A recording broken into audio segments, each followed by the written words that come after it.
Hello everyone. In this video, I'll show you how to stop people from seeing you viewed their TikTok profile. Open the TikTok app on your iPhone or Android.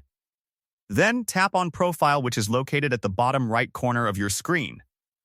At the top right side, you will see an icon that shows either two footsteps or a profile picture icon. Tap on that icon. Here you will see a list of people who have viewed your profile recently. After checking, simply tap the back arrow to return to your profile page.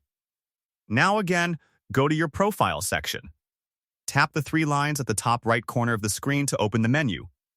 From there, go to Settings and Privacy. Then, tap on Privacy. Scroll down carefully until you find the option called Profile Viewers. Tap on it. Inside this section, look for View History option. Now simply turn it off to stop others from seeing that you viewed their profile. And that's it. You have successfully changed your settings. If this video helped you, don't forget to like, subscribe, and turn on notifications for more easy tutorials. Thanks for watching, and I'll see you in the next one.